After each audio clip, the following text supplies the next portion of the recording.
تو فرمایا ومنہم، اور ان میں سے یعنی مشرکین مکہ میں سے، من یستمع الیک، جو آپ کی طرف کان لگاتے ہیں، وجعلنا علی قلوبہم اکنہ، اور ہم نے ان کے دلوں پر پردہ ڈال دیا ہے،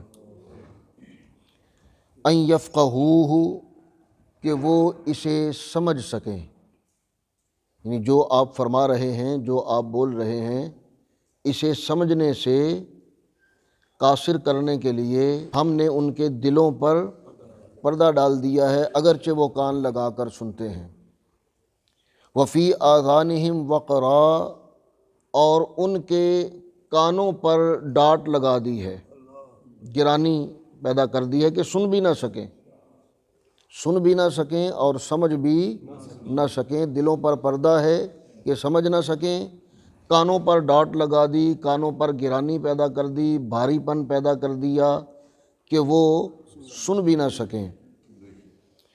وَإِن يَرَوْا كُلَّ آيَةٍ لَا يُؤْمِنُوا بِهَا، اور اگر وہ تمام معجزات یا تمام نشانیاں دیکھ لیں تب بھی وہ اس پر ایمان نہیں لائیں گے۔ وہ ہے نا قرآن مجید سورہ بقرہ کی ابتدا میں، ختم اللہ علی قلوبہم وعلی سمعہم وعلی ابصارہم غشاوہ، اللہ تعالیٰ نے مہر لگا دی۔ وہی بات یہاں اللہ ذوالجلال فرما رہا ہے کہ وَإِن يَرَوْا كُلَّ آيَةٍ لَا يُؤْمِنُوا بِهَا، اگر وہ سارے معجزات دیکھ لیں، آپ کی ساری نشانیاں دیکھ لیں تو پھر بھی وہ ایمان نہیں لائیں گے۔ حَتَّى إِذَا جَاءُوكَ، یہاں تک کہ جب وہ آپ کے پاس آئیں، یجادلونک، تو آپ سے بے جا جھگڑا کریں، لڑائی کریں، جھگڑتے ہیں آپ کے ساتھ جب بھی آپ کے پاس آئیں۔ یقول الذین کفروا، جن لوگوں نے کفر کیا وہ کہتے ہیں، ان ھذا الا اساطیر الاولین، کہ یہ قرآن مجید یہ پرانے لوگوں کی جھوٹی کہانیاں ہیں، یہ قصے کہانیاں ہیں پرانے لوگوں کی۔ اساطیر جو ہے یہ اسطورہ کی جمع ہے، اور اسطورہ کہتے ہیں جھوٹی کہانی کو، اس کی جمع ہے اساطیر، جھوٹی کہانیاں، الاولین، پچھلے لوگوں کی، پہلے لوگوں کی، پرانے لوگوں کی۔ تو قرآن مجید کے بارے میں مشرکین مکہ کا یہ نقطہ نظر تھا، اور حضور علیہ الصلاۃ والسلام پر ایمان نہیں لاتے تھے۔ یہ آیت کریمہ نازل ہوئی کچھ سرداران قریش، مکہ کے کچھ مشرکین، جن میں ابو سفیان بن حرب،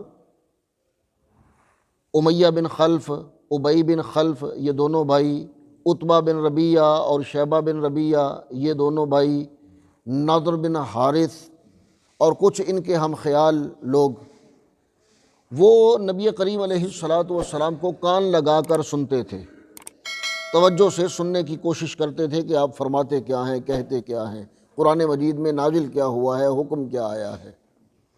تو ایک دفعہ ایسے ہی انہوں نے سنا، تو سننے کے بعد جب کوئی بات سمجھ میں نہ آئی تو نضر بن حارث سے پوچھا کہ یہ کیا کہہ رہے ہیں۔ اب نضر بن حارث جو تھا مشرکین مکہ میں، سرداران قریش میں، وہ کہانیاں سنایا کرتا تھا لوگوں کو پرانے لوگوں کی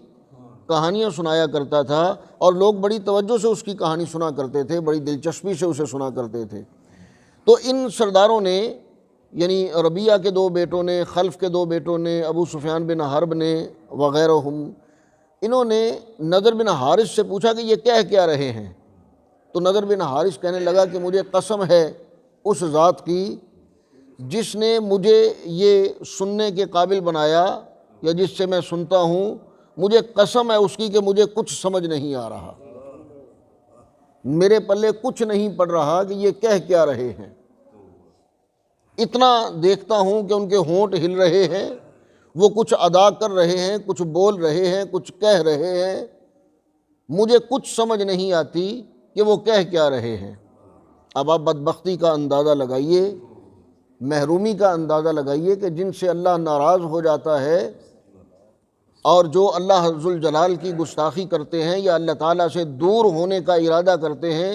پھر اللہ ذوالجلال کیسے ان سے دور ہوتا ہے۔ تَكُونُوا كَالَّذِينَ نَسُوا اللَّهَ، ان لوگوں کی طرح نہ ہو جاؤ جنہوں نے اللہ کو بلا دیا، جنہوں نے اللہ کو بلا دیا، اور جنہوں نے اللہ ذوالجلال کو بلا دیا، اب اللہ تعالیٰ نے ان کے ساتھ کیا کیا؟ فَأَنْسَاهُمُ اللَّهُ أَنفُسَهُمْ، اللہ تعالیٰ نے انہیں ان کی اپنی جانوں سے ہی بے خبر کر دیا، وہ خود کو ہی بھول گئے۔ جنہوں نے اللہ کو بلایا وہ خود کو ہی بھول گئے۔ تو جو اللہ ذوالجلال کے ساتھ ایسا معاملہ اللہ تعالیٰ کی نافرمانی کرتے ہیں یا محبوب خدا صلی اللہ علیہ وسلم کی گستاخی کرتے ہیں، توہین کرتے ہیں، اللہ ذوالجلال انہیں پھر ہدایت سے کیسے محروم رکھتا ہے کہ وہ سامنے سن رہے ہوتے ہیں، دیکھ رہے ہوتے ہیں، لیکن ان کی سمجھ میں کچھ نہیں آتا۔ قرآن مجید کو سمجھنے سے محروم کر دیا جاتا ہے اور ان کے اوپر سے سب کچھ گزر جاتا ہے۔ تو جب پوچھا تو وہ کہنے لگا کہ مجھے بس سنائی دے رہا ہے، میں بس ہونٹ ہلتے ہوئے دیکھ رہا ہوں، مجھے سمجھ کچھ نہیں آ رہا کہ وہ کہہ کیا رہے ہیں، کیونکہ وہ خود کہانیاں سنایا کرتا تھا، پرانے لوگوں کی جھوٹی کہانیاں گھڑ گھڑ کے سنایا کرتا تھا۔